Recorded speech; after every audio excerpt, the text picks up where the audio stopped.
Welcome to our little video for the Rose Ankh Vortex of Frater Anubis. This is the Temple of Limitless Light.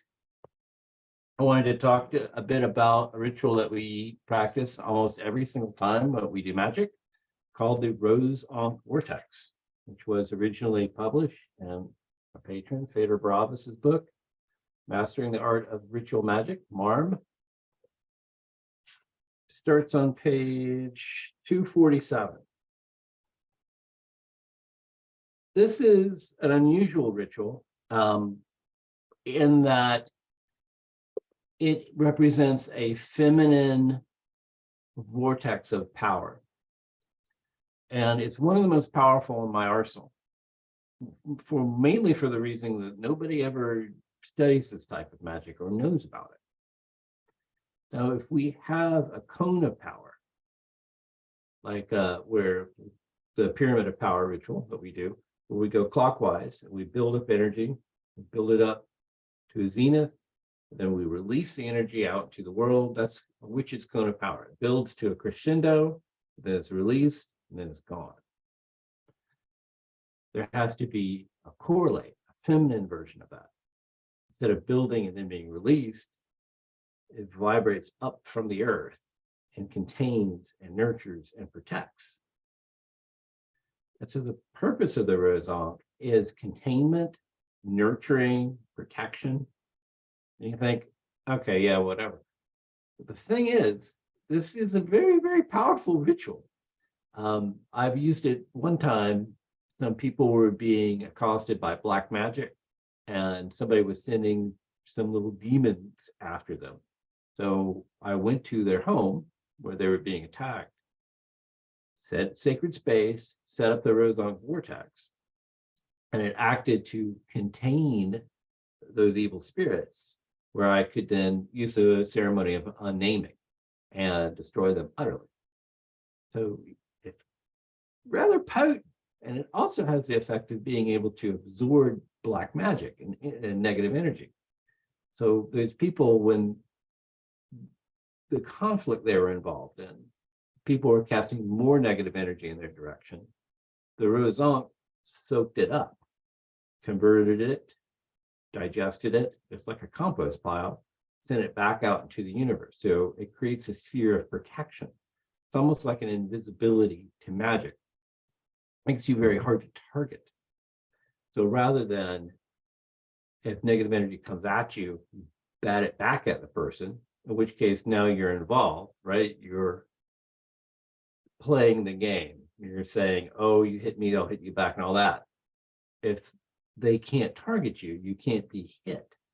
Sort of like the Golden Dawn's Rose Ankh, Rose Cross. The Rose Cross gives you an invisibility. But not like invisible like you can go rob banks, but invisible in that people can't hit you with bad magic. In addition, and those are really more the side effects.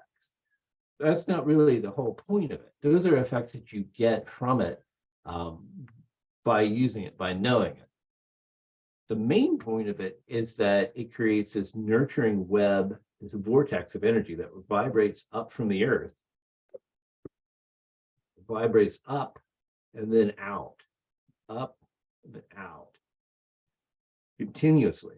So when we build, we create sacred space, we set the Rose Ankh in that, and now we have this nurturing, like a cosmic womb. We do magic inside of that. And the Rose Ankh nurtures and builds that energy, contains it, and then exteriorizes it in waves. So for right now, we're doing a series of invocations of the planetary archetypes, basically the Greek gods.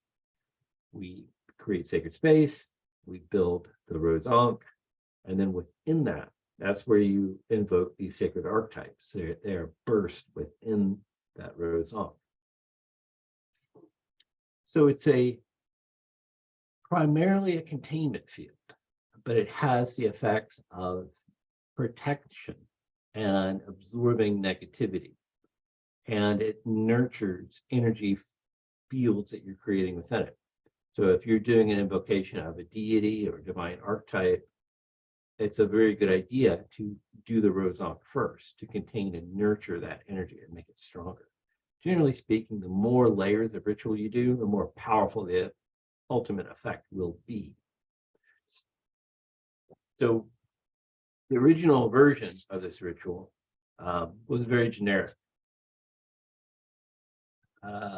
So for instance, the maiden archetype.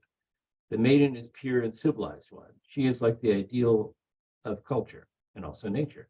For in her heart is the legacy of the coming age, the passage of generations that was first created, the essence of her soul, the beauteous dream, realized in the world of eternal light.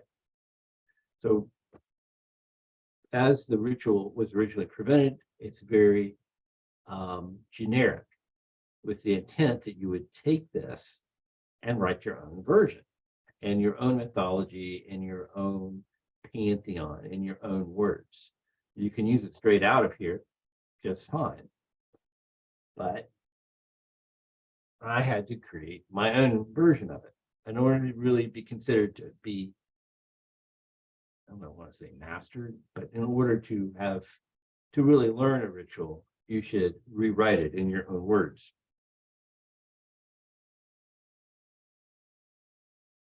The version you use, I wanted an Egyptian theme to go along with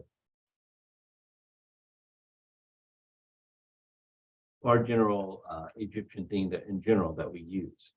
So I made an Egyptian version, an Egyptian Rose Ankh. So the structure of the ritual is you have an introit where you say what you're about to do, and then you invoke 4 female archetypes. You do that to the angles rather than the 4 directions. You've already set up the 4 directions. With these, you go to the angle so it fits into your temple consecration. Plugs into it. The temple consecration, in a few minutes, I'll do a demonstration. I'm going to just do the LBRP. That gives it context in which to manifest. So you have to do a consecration first, otherwise it has no place to be. And then the 4 female archetypes. Number 4 chosen because we have 4 angles to work with. You could have 7, 12, whatever number of female archetypes representing sort of the arc of female experience. Here we have 4. The first one is the young woman who is just coming into the world. It's full of ideals. And here I chose Nayeth. She's represented as a goddess who is self-created and can give birth just by herself. She's a very old Egyptian goddess who went through many forms, thousands of years of Egyptian history. As a young woman, she's considered virgin. She's considered self-created. She can create without a male partner. She's also a weaver and an archer. I think she started as a simple hunting goddess, but she makes a good maiden archetype. The next archetype is one that's maybe less familiar, called the Amazon. So once woman starts to grow and starts to go out into the world, she has to make her own space. She has to make her place in the world, establish control over her own body and her own independence. So for this archetype, I chose Bast because she's a warrior, she's pleasurable, she has a lot of archetypal similarities to the Amazon. I could have chosen Sekhmet, but she's a little too violent. Bast is a little bit more balanced. Next, we need sort of a mother phase, whether you're having children or you're just creating in the world, having your own business. And for that, I chose Mut, mother of the gods. And for the crone, I chose Nephthys, as she is the dark sister of Isis. Isis is the experience of birth. Nephthys is the experience of death. And Nephthys also was the comforter of those who had lost someone. She was a comforting goddess. And as a general goddess, she was she was referred to as an excellent goddess because she was able to give so much. She was a very giving goddess, but I thought she represented the crone archetype fairly well. So we've done an introit, we've invoked the 4 directions. Now we need to tie that all together with a goddess that represents all goddesses and all women.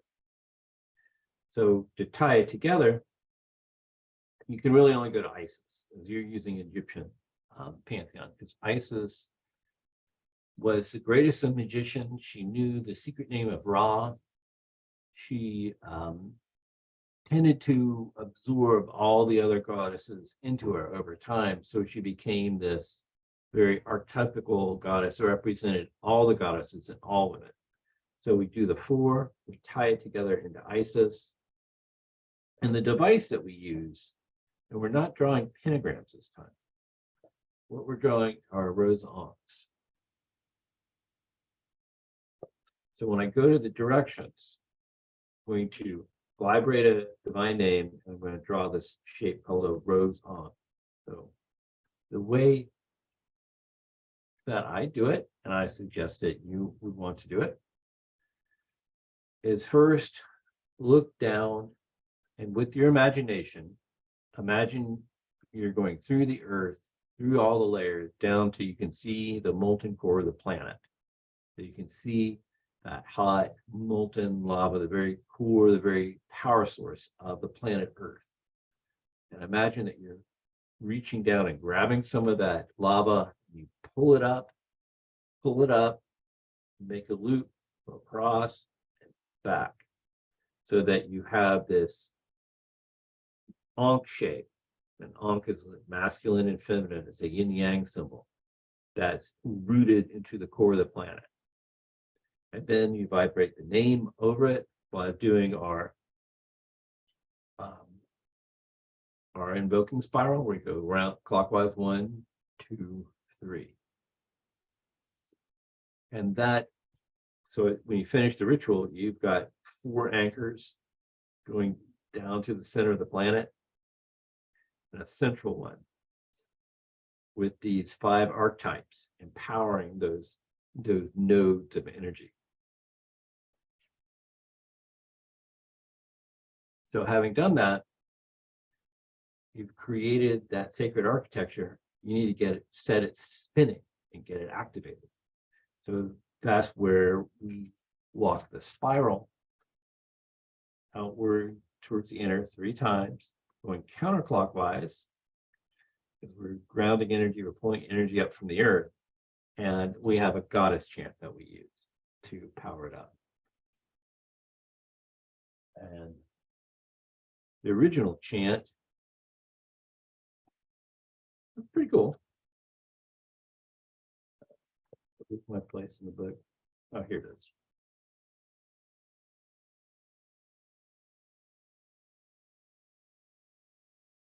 Peace is the song that we sing in the night. We know the world's sorrow, hatred, and fright. We seek to end the violence, to stop the fight. We love, we dare, hope the world will care. Peace is the song, is a dream, is a right. So that was his. And that's a good, this sort of softer energy, this peace. It may be difficult because we're not used to being soft. But that's the power of the ritual, right? If everybody else is doing their magic, they're like, where's the power? I'm going to knock things down. I'm going to break things. I'm going to punch through. You also know how to be soft with magic. Then you have an advantage, because most people don't think about that. Here's a nice drawing of what the Rose Ankh looks like, the energy.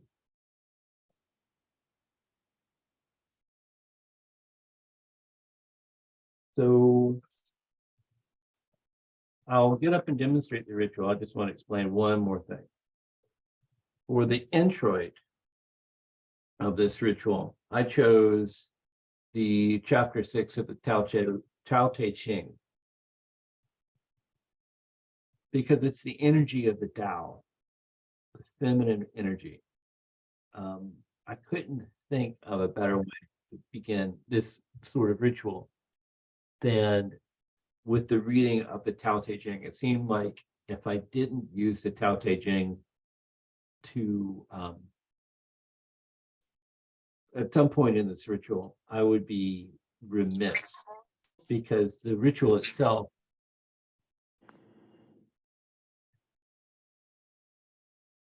is invoking the Tao itself. I mean, this is the power of the Tao that we're calling to create an energy field that's going to nurture and build the further works of magic that we're going to do in the circle.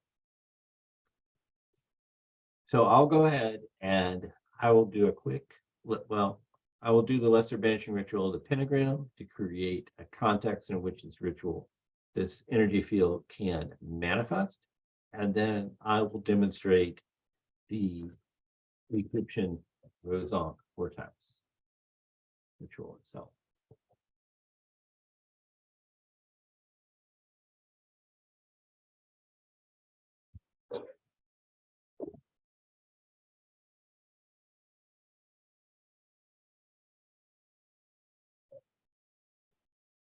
Have a little litany of Crete for an incense offering. Not required, but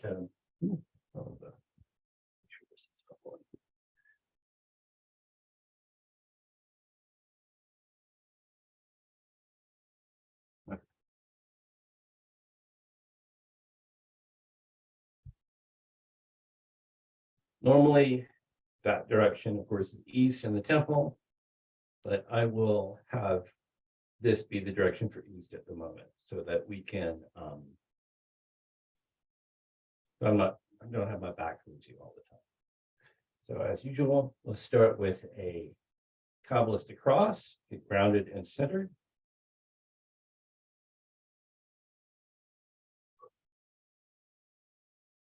Breathe from your belly.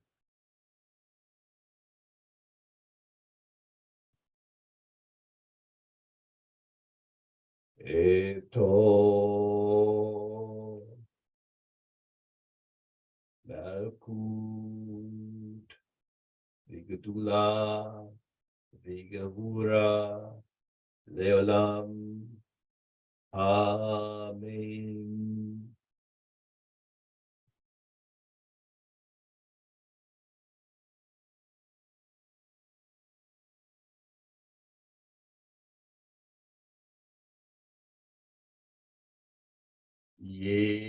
Yehovah.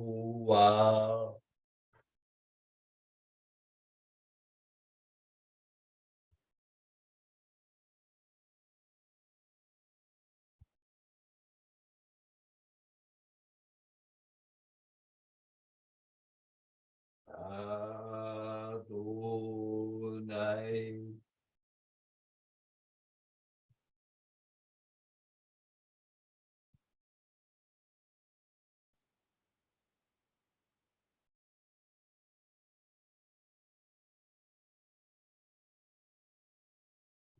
Ehyeh.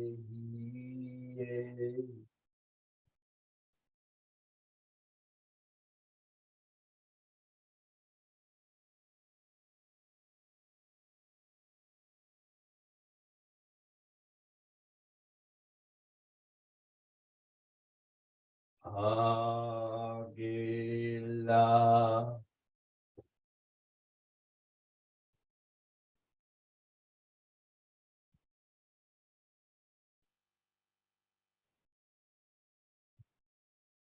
Before me, Raphael. Behind me, Gabriel. At my right hand, Mikael.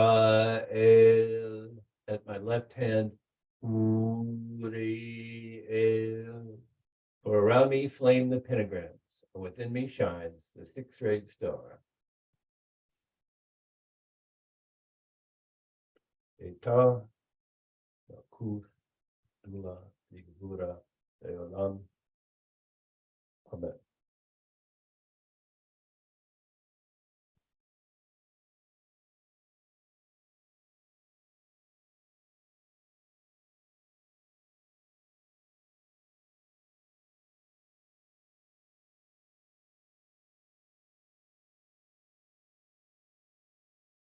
The Egyptian Rose Ankh Vortex.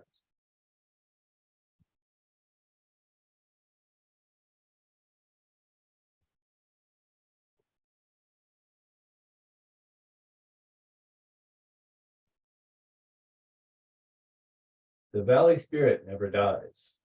It is the woman, primal mother. Her gateway is the root of heaven and earth. It is like a veil, barely seen. Use it, it will never fail.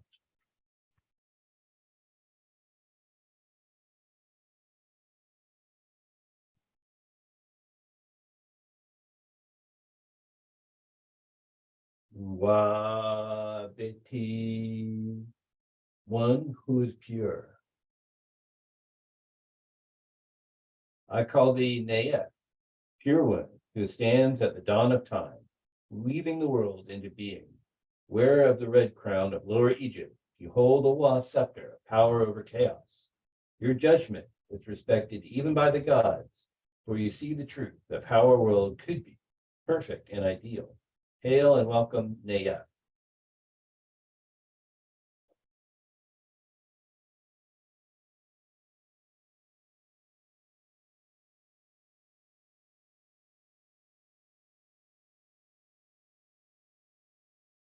Yeah, to be born free.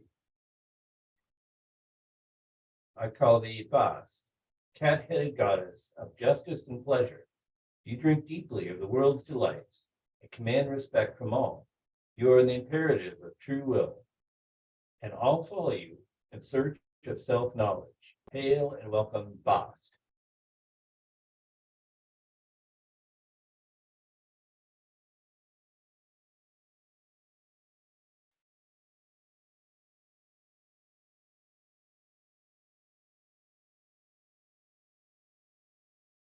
Ayan Meyer, to love.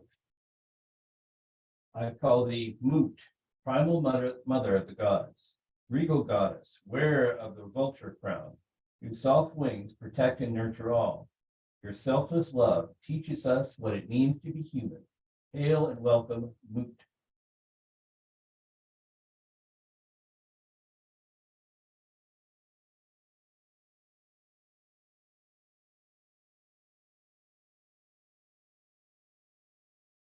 Deisa, wisdom.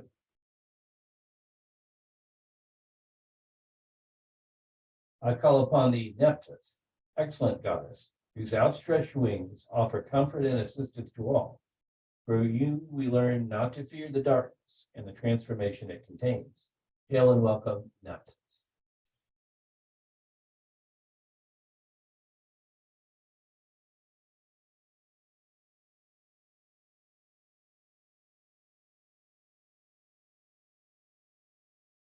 Now to the center below.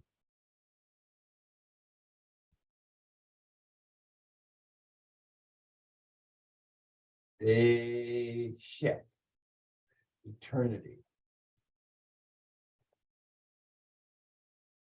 Great goddess Isis, I call to you, Isis, who is crowned with the sun, the moon at her feet. Isis, the greatest of all magicians. You are all goddesses and all women. You are the eternal spirit of womanhood, the sustainer of peace, of life, and giver of civilization. Hail and welcome, Nephthys.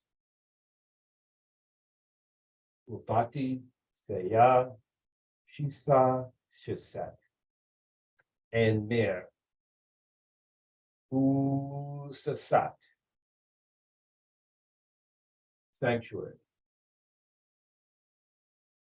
We seek sanctuary in the arms of the goddess.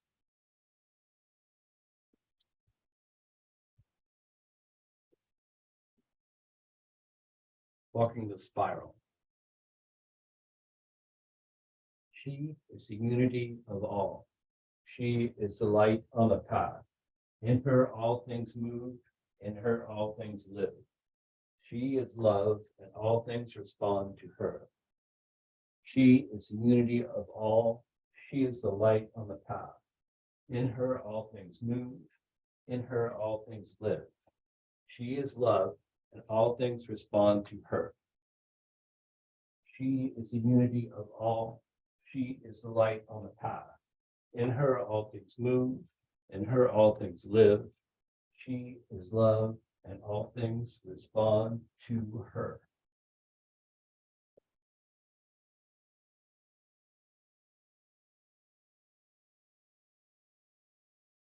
The Rose Ankh Vortex is now complete.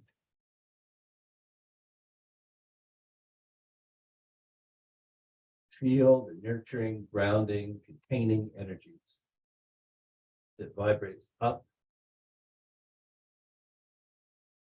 and out.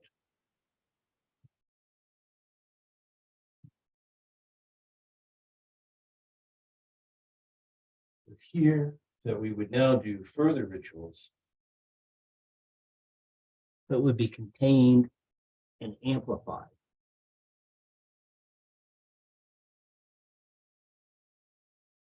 by the Rose Ankh.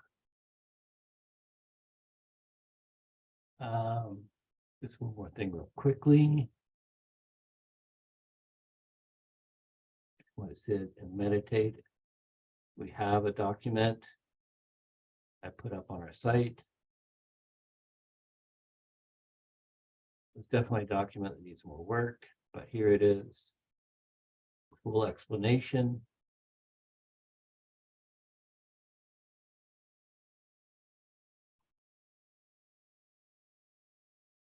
And the ritual itself. This is already posted on our Facebook site.